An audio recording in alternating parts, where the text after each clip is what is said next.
So hello everyone, Yadav ji की सभा में आप सभी का फिर से स्वागत है। तो कैसे हैं आप सब लोग? आई होप आप सब ठीक होंगे, बढ़िया होंगे। तो जैसे कि हमने अपना साइंस का चैप्टर इलेक्ट्रिसिटी शुरू कर दिया था, हमने अधिकतम अपना जो टॉपिक है वो कंप्लीट कर चुका है। आज जो है ना, आज हमारा मेनली हीटिंग इफेक्ट बचा है। ठीक, तो आज की क्लास शुरू करने से पहले एक बार हम रिवाइज कर लेते हैं कि सर हमने कौन कौन से फॉर्मूले पढ़े थे। तो देखिए, पहले हम लोगों ने कौन सा पढ़ा था? पहले हम लोगों ने करंट पढ़ा था, जिसका फॉर्मूला क्या होता है? I is equal to Q upon T, यही होता है। ठीक, कि करंट क्या होता है? Rate of flowing of charge.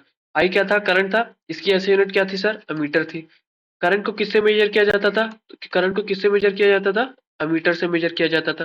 Sir ammeter किस में कनेक्ट होता था? अमीटर कनेक्ट होता था सीरीज में। ये इंपॉर्टेंट चीज।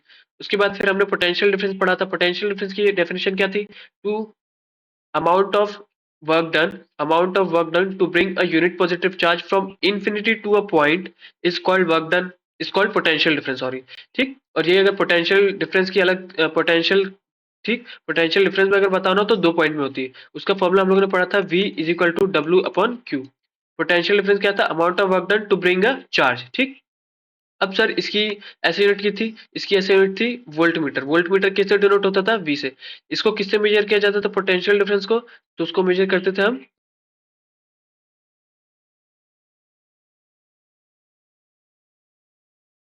थे। इसके बाद हमने क्या पढ़ा था? इसके बाद हमने पढ़ा था ओम्स लॉ। ओम्स लॉ क्या बोलता था कि V is directly proportional to I होता है, जिसका फॉर्मूला होता है V is equal to I R. R stands for resistance. ठीक, यहाँ से आर का फॉर्मूला क्या बन गया था? V upon I. इसकी ऐसी यूनिट क्या बनी थी? आपकी आपकी ओम बनी थी। ठीक, उसके बाद हमने ये पढ़ा था कि रेजिस्टेंस किन किन फैक्टर पर डिपेंड करता है। तो आर डायरेक्टली प्रोपोर्शनल था एल के, और इनवर्सली प्रोपोर्शनल था ए के, यही था। ठीक, इसके बाद हमने इसको लगा दिया था, तो जब प्रोपोर्शनलिटी का साइन हटा तो क्या चीज आ गई? रो आ गया। क्या आ गया? रो। Rho for resistivity. ठीक, एल अपॉन ए। अब यहाँ से आप रेजिस्टिविटी का फॉर्मूला बना देते तो क्या आ जाता? R A upon L. इसकी इसकी ऐसे यूनिट क्या थी? तो इसकी ऐसे यूनिट थी ओम इंटू मीटर। ठीक, यहाँ तक हमने पढ़ लिया था। उसके बाद हमने रेजिस्टेंस इन सीरीज और पैरेलल की बात की थी। सीरीज में अगर रेजिस्टेंस सीरीज में होते हैं तो हम क्या करते थे? सभी को जो भी रेजिस्टेंस है उस सभी को हम ऐड कर देते थे। ठीक, ये चीज हमने पढ़ी थी। और अगर आपका पैरेलल में हो तो उसका रेसिप्रोकल हम ऐड करते थे। अगर क्या हो, रेजिस्टेंस आपका पैरेलल हो तो उसका रेजिस्टेंस हम।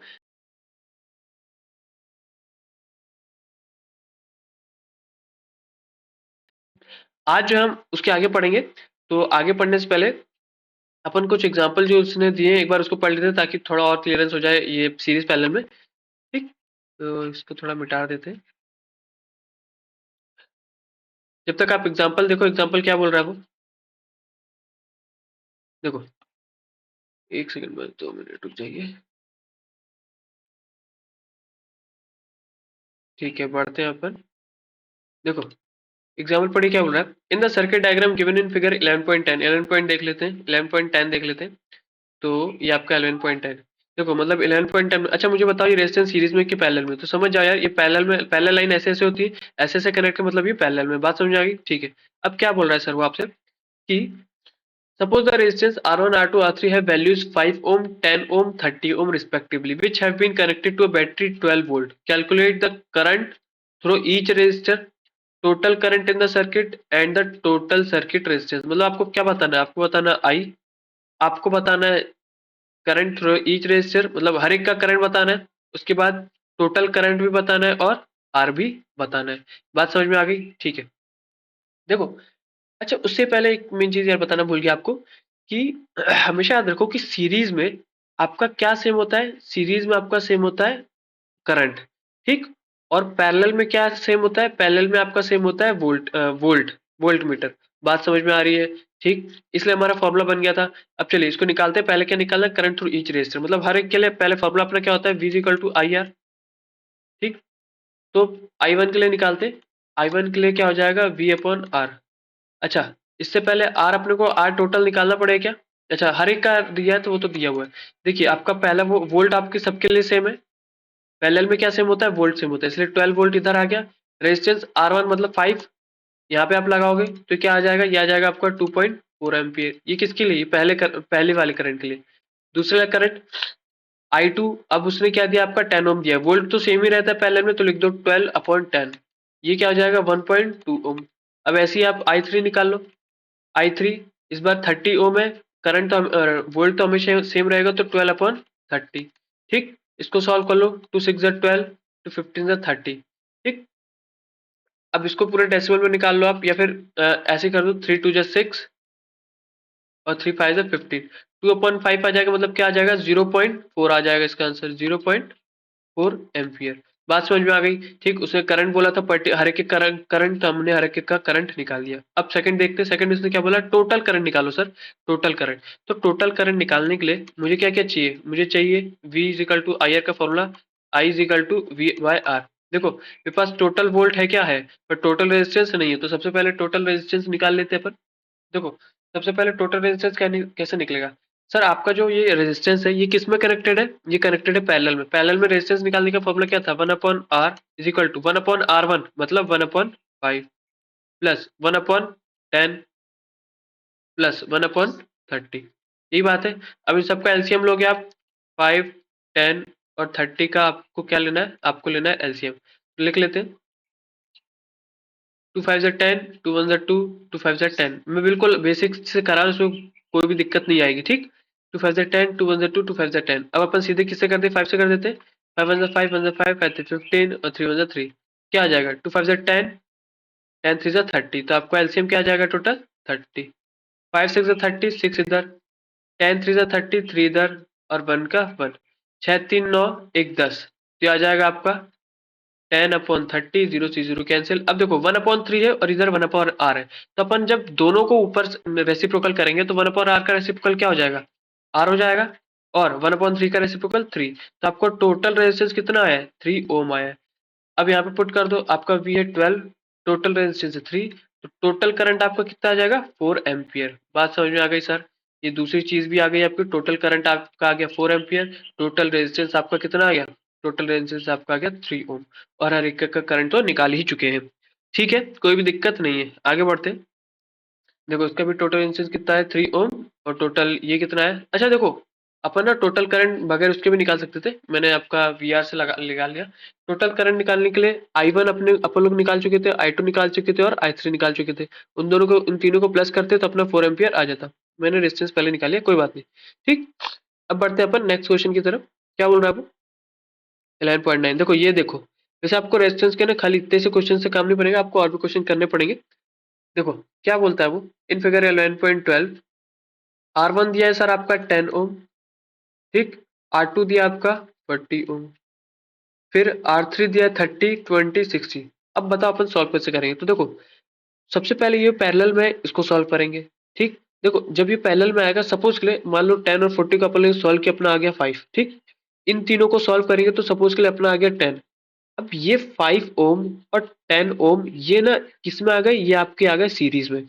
तो अब इन दोनों को अपन कैसे पहले इसको कैसे सॉल्व करेंगे, सीधे 5 + 10 करेंगे। इसको अपन 1/5 अब 1/10 करके नहीं करेंगे। क्यों नहीं करेंगे, क्योंकि इसको सॉल्व करने के बाद ये दोनों रेजिस्टेंस आपके सीरीज में कनेक्ट हो जाते हैं।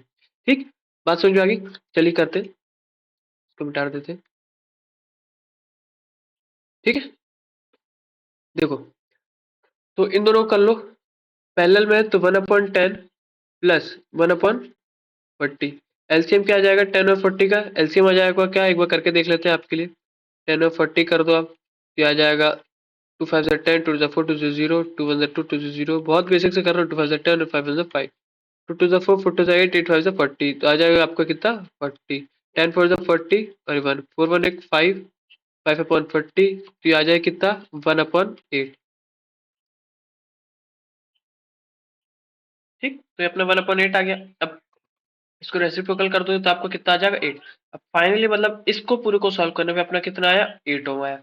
अब इस पूरे को सॉल्व करते हैं, क्या है सर, R3 R4 R5, मतलब कि 30 20 और 60। तो 1/30 प्लस 1/20 प्लस 1/60।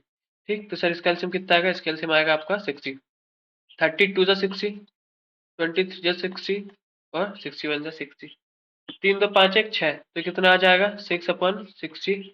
ये कितना हो जाएगा, ये आपका हो जाएगा 1/10। अब इसको रेसिप्रोकल कर दो तो आपका कितना आ गया, 10 ओम। अब देखो इस तीनों को सॉल्व करने पर 10 ओम आ गया, और इसको सॉल्व करने पर 8 ओम। अब ये दो है ना, ये दो रेजिस्टेंस, अब मान लो ये कुछ ऐसा हो गए, ये आपका 8 ओम, और यहाँ से कनेक्ट होने पे ये आपका मीटर लगा हुआ है, और यहाँ से कनेक्ट होने पे ये आपका कितना आ गया, ये आपका आ गया 10 ओम। अब ये दोनों किस में आ गए सर आपके, सर ये दोनों आपके आ गए क्या बोलते हैं इसको, सीरीज में आ गए। ठीक, अब सीरीज में अपन क्या ऐड करते हैं, तो सीधा ऐड कर दो 8 + 10 18, तो आपका फाइनल आंसर कितना आ जाएगा 18 ओम। टोटल रेजिस्टेंस इतना आ गया। ठीक, कैलकुलेट द टोटल रेजिस्टेंस पूछा था, तो टोटल रेजिस्टेंस आपका आ गया 18 ओम। अब क्या पूछा है, टोटल करंट। टोटल करंट के लिए फॉर्मूला अपन कौन सा लगाएंगे, V equal to I R. I यहाँ से कितना है, बहुत गुजर पिछोड़ हो रहा है यार, थोड़ा नीचे कर लेते हैं। देखो V equal to I R. ठीक, आई यहाँ से क्या आ जाएगा, V upon R. V total अपने पास V उसने कितना दिया सर, तो आपका V उसने दिया 12 वोल्ट, 12 वोल्ट, और जो आपका रेजिस्टेंस है वो कितना है 18। अब आप इसको सॉल्व कर लो तो कुछ डेसिमल में आएगा, जो कि कितना आएगा 0.67 एम्पियर। बात समझ में आ गई, कुछ भी चीज, कोई भी बड़ी चीज नहीं थी, हमने सीधे रेजिस्टेंस फॉर्मूला लगाया और सॉल्व कर दिया। ठीक, अब इसको एक बार देख लेते हैं इंडेक्स क्वेश्चन को। तो देखो क्या बोल रहा है कि इक्विवेलेंट रेजिस्टेंस निकालो जो कि किसमें कनेक्ट है, पैरेलल में। तो 1/1 और 1/10⁶, 1/10⁶, इसको ऐड करेंगे तो एलसीएम कितना आएगा, जाहिर सी बात है 10⁶। यहाँ से करोगे तो 10⁶ + 1। अब यहाँ तक तो छोड़ नहीं सकते, इसको रेसिप्रोकल करना पड़ेगा, तो 10⁶ अपॉन 10⁶ + 1। अब देखो इसको आप सॉल्व करोगे, मतलब 6 मतलब 1 2 3 4 5 6 अपॉन 1 2 3 1 2 3 4 5 और ये 1। तो आप इसको डिवाइड करोगे तो आपका कुछ डेसिमल 0.99 के फॉर्म में आएगा, उसको मैंने सीधे कितना लिख दिया, 1 ओम लिख दिया। ऐसे ही आप इसको सॉल्व करोगे तो इसको भी सॉल्व करने पे आपका कुछ डेसिमल में आएगा। ठीक, ये भी डायरेक्ट कितना हो जाएगा, 1 ओम। ठीक, बात समझ आ गया है, इजी है, कोई बड़ी चीज नहीं है, ऐसे नॉर्मल करके करना है, पहले है तो बस वही लगाना है। ठीक है, बढ़ते हैं अपन सेकंड क्वेश्चन की तरफ। क्या बोल रहा है, an electric lamp of 100 ohm, a toaster resistance 15 ohm and a water filter resistance 500 ohm are connected in parallel to a 220 volt source. What is the resistance of electric iron connected to the same source then takes as much as current as all three appliances and what is the current through it? क्या पूछा है भैया, उसने क्या पूछा, electric iron connected to the same source much current as all the appliance.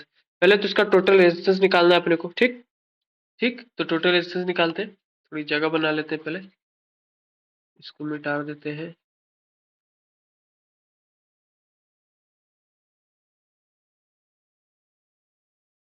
ठीक है, अब करते हैं।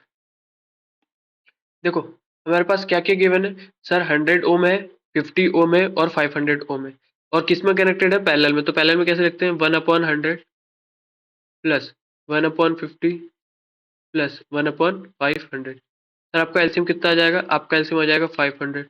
यहाँ से 100 5 जा 500, तो आप लिख दो 5। 50 जीरो से जीरो कैंसिल, तो 10 जा प्लस ये कितना आ जाएगा, ये आ जाएगा 1। तो टोटल कितना हो गया, 16/500। अब इसको रेसिप्रोकल करना पड़ेगा अपने को, रेसिप्रोकल करने पे कितना आएगा, 500/60। अब आप इसको सॉल्व करोगे तो 16 से 48, तो आपका 31.25 के अप्रॉक्स में कुछ आएगा। क्या है आपका सर, आपका ये आपका टोटल रेजिस्टेंस, तो रेसिप्रोकल कर दोगे तो आर आ जाएगा। बात समझ आ गई, 31.25 ओम आ गया। अब उसने क्या पूछा, what is the current through it. Current through it के लिए फॉर्मूला कौन सा, V equal to I R. ठीक, आई हमें पूछा है, आई हमको क्या पूछा है, V अपॉन आर। V दिया है क्या उसने, V आपका दिया है 220 वोल्ट, तो लिख दोगे 220 अपॉन करंट कितना आपका, तो सॉरी रेजिस्टेंस कितना है 31.25। ठीक, अब इसको आप अप्रोक्स कुछ सॉल्व करोगे तो डेसिमल हट जाएगा, ऊपर आ जाएगा।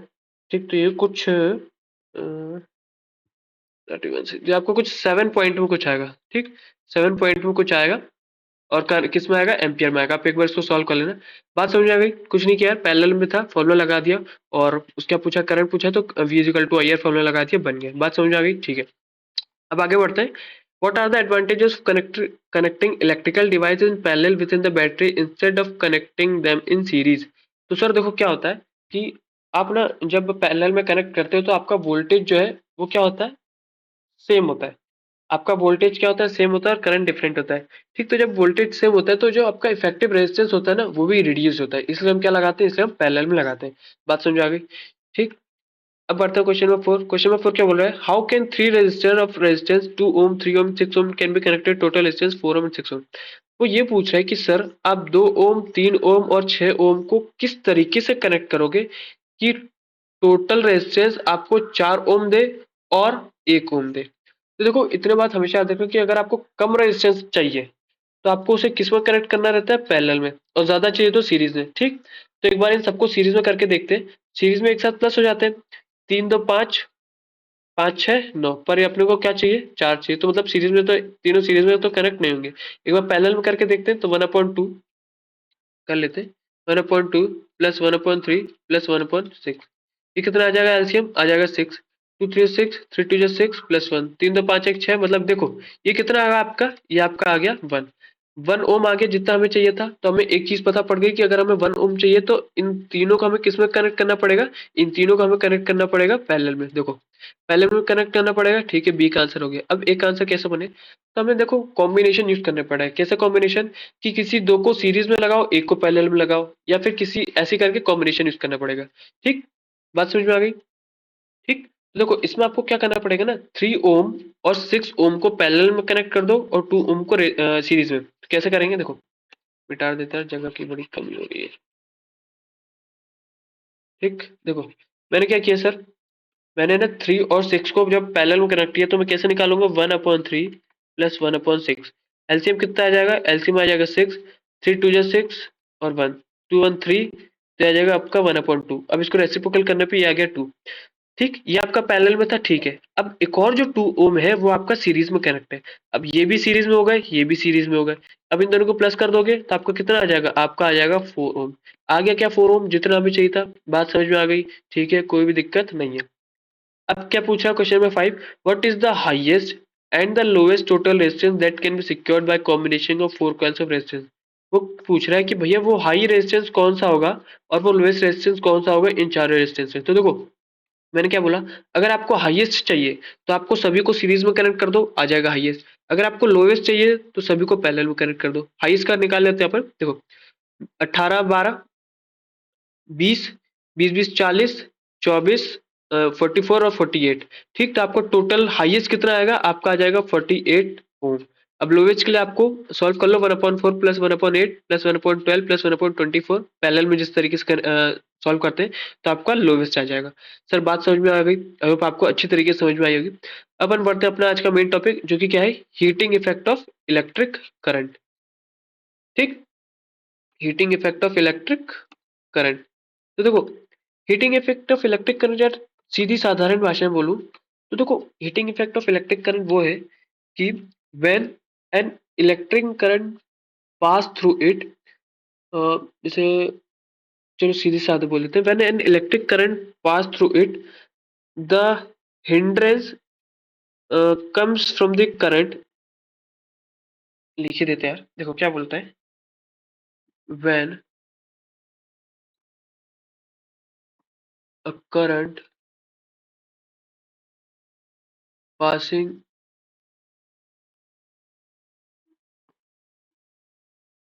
Through a conductor,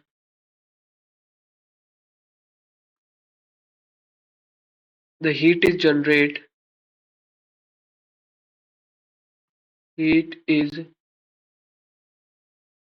generate due to due to hindrance hindrance मतलब रुकावट, in flowing of current, in conductor to flowing of current,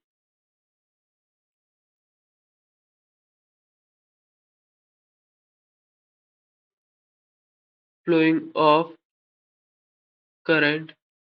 ठीक, बात समझ में आ गई। फिर उसके बाद the amount of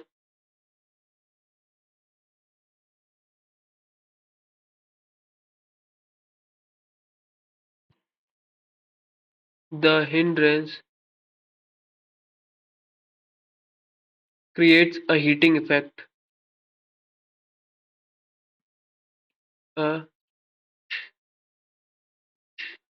heating effect of electric current।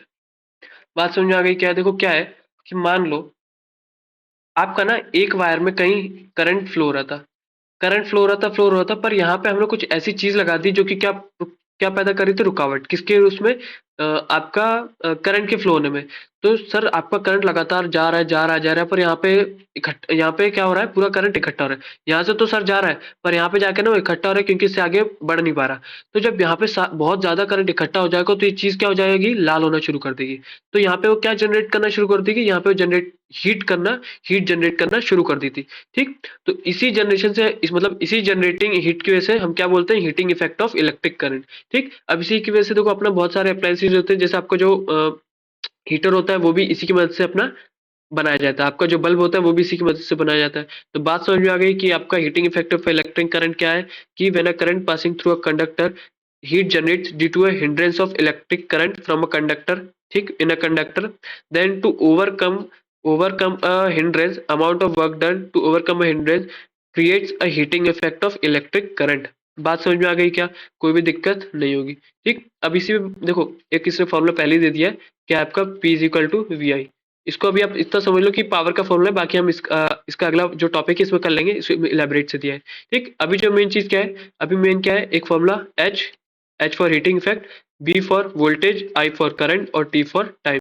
कितने टाइम के लिए आपका वोल्ट और करंट फ्लो हो रहा है? बात समझ में आ गई? कोई भी दिक्कत नहीं है। ठीक, अब इसी को हम एक और फॉर्मूले से कैसे लिख सकते हैं? जैसे इन्होंने अप्लाई कर दिया आई स्क्वायर, तो क्या सर कैसे करा? तो हमें मालूम है कि V इज इक्वल टू क्या होता है? आई आर होता है। तो बस यहाँ पे V की जगह पुट कर दोगे आप, H is equal to, sorry यार, फॉर्मूला क्या होता है हमारा? वी आई टी होता है। तो बस वही लिखो, H is equal to V I T. V की जगह आई आर लिख दोगे, आई आर लिख दिया, आई की जगह आई और टी की जगह टी। अभी आई आई क्या हो जाएगी? ये हो जाएगा आई स्क्वायर, आर की जगह आर और टी की जगह टी। ठीक, तो ये आपका दूसरा फॉर्मूला बन गया, H is equal to I square R T. इसी को हम क्या बोलते हैं? Joule's law of heating. ठीक, किसको? H is equal to I square R T, इसी को हम क्या बोलते हैं? Joule's law of heating. Sir ये क्या बताता है? ये बताता है कि heat produced in resistance is directly proportional to the square of the current for a given resistance, square of the current, and directly proportional to the resistance of a given current, directly proportional to the resistance of a given current. देखो बात को समझो, आपके wire में जितनी ज्यादा रुकावट पैदा होगी उतना ज्यादा करंट रुकेगा, उतना ही ज्यादा आपका हीट बढ़ेगा। मतलब कि जितनी देर के लिए आपका करंट रुक रहा है उतना ज्यादा वो हीट बढ़ा रहा है, उतना ज्यादा आपका गर्म हो रहा है, उतना ज्यादा आपका हीटिंग इफेक्ट बढ़ेगा। बात समझ में आ गई? इसलिए हम जो है, हम जो भी मटेरियल लगाते हैं रेजिस्टेंस रोकने के लिए, जैसे हमें सर क्या है, मान लो आपका प्रेस है, ठीक, ये आपका प्रेस है, अब यहाँ से करंट हो रहा है तो हम कोई ऐसा मेटल लगाते हैं कि यहाँ पे इस मेटल का जो, इस मटेरियल का जो रेजिस्टेंस है वो बहुत ज्यादा हो, बहुत ही ज्यादा होगा, ताकि ये इसको ज्यादा से ज्यादा रोक सके। ज्यादा से ज्यादा रोकेगा तो ये हीट इफेक्ट पड़ेगा, अभी हीटिंग इफेक्ट इससे टकराएगी तो ये प्लेट गर्म होगी, इस प्लेट से आपका क्लॉथ जो है प्रेस होगा। बात समझ में आ रही है सर? तो अपन जो मटेरियल है वो ज्यादा से ज्यादा रेजिस्टेंस का लगाते हैं, ज्यादा रेजिस्टेंस होगा तो ज्यादा हीट पैदा होगी, ज्यादा करंट रुकेगा, ज्यादा हीटिंग इफेक्ट होगा। बात समझ में आ गई? और भी कोई बड़ी चीज नहीं है। ठीक, आगे बढ़ते हैं सर। देखो आगे इसने क्या, भाई यार एक छोटा सा वो दे दिया। इससे पहले अपन ना एक एग्जांपल करने से पहले ये लास्ट टॉपिक देख लेते हैं। क्या है सर आपका? तो लास्ट टॉपिक है यही, इलेक्ट्रिक पावर, जो उसने पहले दिए थे। तो क्या है सर इलेक्ट्रिक पावर? क्या बोलता है? ये बोलता है the rate of doing work.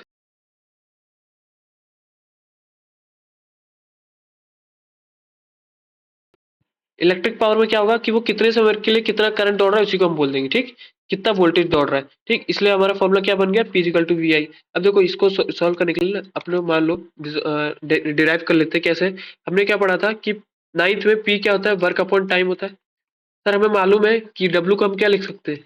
V equal to W upon Q होता है, हमने पढ़ा था पोटेंशियल डिफरेंस। यहाँ से W क्या आ जाएगा? वी क्यू लिख दो सर, वी क्यू। ठीक, ऐसे ही अपन T को क्या लिख सकते हैं? I is equal to Q upon T होता है।